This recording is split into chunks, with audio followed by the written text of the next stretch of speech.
ನಿನ್ನೆ ದಿವಸ ಮಾನ್ಯ ಜಿಲ್ಲಾಧಿಕಾರಿಗಳ ನಿರ್ದೇಶನದಂತೆ ಸ್ವಲ್ಪ ಮಾರ್ಕೆಟ್ ಇಂಟೆಲಿಜೆನ್ಸ್ ನಮಗೇನು ಬಂದಿತ್ತು ಆ ಪ್ರಕಾರವಾಗಿ ನಾವು ಈ ಶಿವಮ್ ಅಸೋಸಿಯೇಟ್ ಏನು ಕಂಪನಿ ಇದೆ ಆ ಕಂಪನಿಗೆ ಏನು ಶಿವಾನಂದ್ ನೀಲ್ನವರವರು ಏನು CMD ಅಲ್ಲಿ ನಾವು ಒಂದು ಪ್ರಾಥಮಿಕ ತನಿಖೆಯನ್ನು ನಾವು ಸಹಕಾರಿ ಇಲಾಖೆ DR ಅವರು ACP ಮಾರ್ಕೆಟ್ ಅವರು ಆಮೇಲೆ ಈ ಜ್ಯೂರಿಸ್ಡಿಕ್ಷನಲ್ CP ಅವರು ಹೋಗಿ ಇನ್ವೆಸ್ಟಿಗೇಷನನ್ನು ಪ್ರಾಥಮಿಕವಾಗಿ ನಡೆಸ್ಕೊಂಡು ಬಂದಿದ್ವಿ.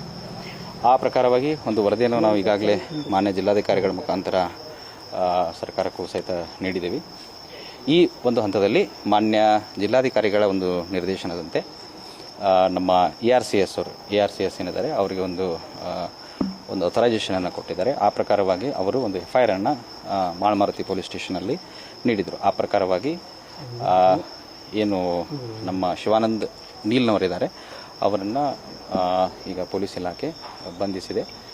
ಸೊ ಇದು ಒಂದು ಅನ್ರೆಗ್ಯುಲೇಟೆಡ್ ಫಂಡ್ ಟ್ರಾನ್ಸಾಕ್ಷನ್ ಒಂದು ಕ್ಲಿಯರ್ ಕೇಸ್ ಇರೋದ್ರಿಂದ ಸಾಕಷ್ಟು RBI ಮತ್ತು SEBI ಗೈಡ್ಲೈನ್ಸಿನ ವೈಲೇಷನ್ಗಳು ಆಗಿದ್ದಾವೆ. ಸೊ ಪ್ರಾಥಮಿಕ ಈ ಹಂತದ ತನಿಖೆಯಲ್ಲಿ ಇಷ್ಟು ನಮಗೆ ಗಮನಕ್ಕೆ ಬಂದಿದೆ. ಸೊ ಇನ್ನಷ್ಟು ತನಿಖೆಯನ್ನು ನಾವು ನಡೆಸ್ಕೊಳ್ತೀವಿ. ಕೇಳಿ ಎಷ್ಟು ಕೋಟಿ ಟ್ರಾನ್ಸಾಕ್ಷನ್ ಆಗಿದೆ? ಅದು ಈಗ ನಿಖರವಾಗಿ ಅದನ್ನು ಯಾವುದು ಹೇಳಕ್ಕೆ ಆಗೋದಿಲ್ಲ. ಸದ್ಯಕ್ಕೆ ಪ್ರಾಥಮಿಕವಾಗಿ ನಮಗೆ ತನಿಖೆಗೆ ತಗೊಂಡು ಬಂದಿದ್ದೀವಿ. ಎಷ್ಟು ಠೇವಣಿದಾರರಿದ್ದಾರೆ ಅದರದ್ದು ಮಾಹಿತಿಗಳನ್ನು ಸ್ವಲ್ಪ ತಗೊಂಡು ಬಂದಿದ್ದೀವಿ.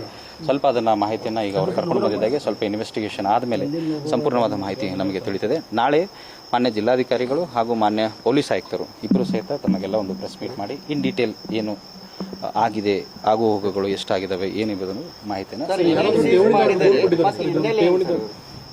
ಠೇವಣಿದಾರರು ಯಾರಾದರೂ ದೂರು ಕೊಟ್ಟಿದ್ದಾರೆ ಸರ್? ಸದ್ಯಕ್ಕೆ ಠೇವಣಿದಾರರು ಕೇಳಿದ್ದಾರೆ, ಬಟ್ ಅದು ಆ ರೀತಿ ಯಾವುದು ಮೌಖಿಕವಾಗಿ ಅಥವಾ ಇದರಲ್ಲಿ ದೂರುಗಳು ಬಂದಿಲ್ಲ ನಮ್ಗೆ ಯಾವುದು. ಸರ್, ಈಗ ಸಾವಿರಾರು ಕೋಟಿ ರೂಪಾಯಿ ಠೇವಣಿ ಸಂಗ್ರಹಿಸಿದ್ದು ಆ ಹಣ ಎಲ್ಲಿ ಬಳಕೆಯಾಗಿದೆ ಮತ್ತು ಅದು ಹಣ ಅದನ್ನೇ ಅದು ಟ್ರಾನ್ಸಾಕ್ಷನ್ ಆಗಿದೆ, ಎಲ್ಲಿ ಆಗಿದೆ ಏನಾಗಿದೆ ಅದನ್ನ ಅದು ತನಿಖೆ ಮಾಡಿದ್ಮೇಲೆ ತಾನೇ ಗೊತ್ತಾಗುತ್ತೆ. ಸೊ ಅದಕ್ಕೆ ಸ್ವಲ್ಪ ಕಾಲಾವಕಾಶ ಬೇಕಾಗ್ತದೆ. ತನಿಖೆ ಮಾಡಿದ್ಮೇಲೆ ನಾವು ಅದನ್ನು ವಿವರವಾಗಿ ಮಾನ್ಯ ಜಿಲ್ಲಾಧಿಕಾರಿಗಳು ನಾಳೆ ತಮಗೆ ವಿವರವಾಗಿ ನೀಡುತ್ತೆ. ಸರ್, ಯಾವ ರೀತಿ ಮನುಷ್ಯ ಹಣ ಸಂಗ್ರಹ ಮಾಡ್ತಿದ್ದ ಮತ್ತು ಇವ್ರ ಹಿನ್ನೆಲೆ ಏನು, ಎಲ್ಲಿ ಅವರು ಅಲ್ಲ, ಅವ್ರ ಮೂಲ ಊರು ಬಗ್ಗೆ ತಮಗೆಲ್ಲ ಈಗಾಗಲೇ ಗೊತ್ತಿದೆ. ಅವರು ಈ ಶಿವಮ್ ಅಸೋಸಿಯೇಟ್ ಅಂತ ಹೆಸರಿನಲ್ಲಿ ಹ್ಯಾಂಡ್ ಲೋನ್ ಅಗ್ರಿಮೆಂಟ್ ಒಂದು ಮುಖಾಂತರವಾಗಿ ಸಾಕಷ್ಟು ಜನರಿಂದ ಅವರು ಲೋನ್ ರೂಪದಲ್ಲಿ ನಾವು ತಗೊಳ್ತೀವಿ ಅಂತ ಹೇಳಿ ಹಣವನ್ನು ತಗೊಂಡಿದ್ದಾರೆ.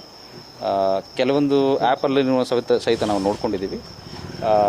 ಅದು ಎಷ್ಟು ರೂಪದಲ್ಲಿ ಬ್ಯಾಂಕ್ ಟ್ರಾನ್ಸಾಕ್ಷನ್ ಮಾಡ್ಕೊಂಡಿದ್ದಾರೆ, ಎಷ್ಟು ಕ್ಯಾಶ್ ರೂಪದಲ್ಲಿ ನೋಡ್ಕೊಂಡಿದ್ದಾರೆ ಅನ್ನೋದನ್ನು ಏನಿದೆ ಅದು ಸ್ವಲ್ಪ ಇನ್ವೆಸ್ಟಿಗೇಷನ್ ಆದಮೇಲೆ ಸಂಪೂರ್ಣವಾಗಿ ಮಾಹಿತಿ ಗೊತ್ತಾಗ್ತದೆ. ಅಂದಾಜು ಸರ್ ಎಷ್ಟು ಜನ ಇದ್ದಾರೆ ಅಂದಾಜು ಇಲ್ಲ, ನಾವು ವೆರಿಫೈ ಮಾಡಿ ನೀವು ಉಲ್ಲೇಖ ಮಾಡಿದ್ರಿ 35,000 ಅನ್ನೋದು ಯಾವುದು ಅದು ARCS ಅವರು ಮಾಡಿದ್ದಾರೆ. ARCS ಅವರು ಮಾಡಿದ್ದಾರೆ. ನನ್ನ ರಿಪೋರ್ಟ್ ಇನ್ನೂ ಸ್ವಲ್ಪ ಡೀಟೇಲ್ ಆಗಿ ನಾನು ಕಳಿಸ್ಕೊಟ್ಟಿದ್ದೀನಿ. ಸರ್ಕಾರಕ್ಕೆ ಬಂದಮೇಲೆ ಅದೇನು ಕಾಂಪಿಟೆಂಟ್ ಅಥಾರಿಟಿ KPID ಅಂಡರಲ್ಲಿ ಅಪಾಯಿಂಟ್ ಮಾಡ್ತಾರೆ. ತದನಂತರ ಫರ್ದರ್ ಇನ್ವೆಸ್ಟಿಗೇಷನ್. ಇದು ರಿಜಿಸ್ಟ್ರೇಷನ್ 2020 ಆಗಿದೆ. ಸರ್, ಕೇಸ್ ಏನಾದರೂ ಹಸ್ತಾಂತರ ಆಗುತ್ತೆ? FIR ದಲ್ಲಿ 2016 ಅದು ಮುಂದಿನ ಇದೆ. ನಾಳೆ ಅದ್ರ ಬಗ್ಗೆ ತಮಗೇನು ಇನ್ ಡೀಟೇಲ್ ಬೇಕಾಗಿದೆ, 2016 ಇನ್ ಡೀಟೇಲ್ ತಮಗೇನು ಅವಶ್ಯಕತೆ ಇದೆ ಎಲ್ಲವೂ ಸಹಿತ ಮಾನ್ಯ ಜಿಲ್ಲಾಧಿಕಾರಿಗಳು ಮತ್ತು ಪೊಲೀಸ್ ಆಯುಕ್ತರು ತಮಗೆ ನೀಡ್ತಾರೆ. ಜನರಿಗೆ ಏನು ಹೇಳ್ತೀರಿ ಸರ್? ಠೇವಣಿದಾರರಿಗೆ ಭಯಗೊಂಡಿದ್ದಾರೆ ಸರ್, ಯಾಕಂದ್ರೆ ಅರೆಸ್ಟ್ ಆಗಿರುವಂತಹ ಕಾರಣ. ಅಲ್ಲ, ನಮ್ಮ ಉದ್ದೇಶ ಮುಂದೆ ಆಗುವಂತಹ ಅನಾಹುತವನ್ನು ತಡೆಯೋದು. ನಮಗೆ ಯಾವ ರೀತಿ ಯಾರಿಗೆ ತೊಂದರೆ ಕೊಡಬೇಕನ್ನೋದಿಲ್ಲ. ಜಿಲ್ಲಾಡಳಿತದ ಸ್ಪಷ್ಟ ಒಂದು ಉದ್ದೇಶ ಇದು. ಈಗ ಆಗಿರೋದು ಆಗಿ ಹೋಗಿದೆ. ಇನ್ನು ಮುಂದೆ ಈ ರೀತಿ ಜನರಿಗೆ ಅನಾನುಕೂಲ ಆಗಬಾರ್ದು, ತೊಂದರೆ ಆಗ್ಬೋದು ಅನ್ನೋ ಉದ್ದೇಶದಿಂದ ನಾವು ಈ ಕ್ರಮವನ್ನು ತಗೊಂಡಿದ್ದೀವಿ.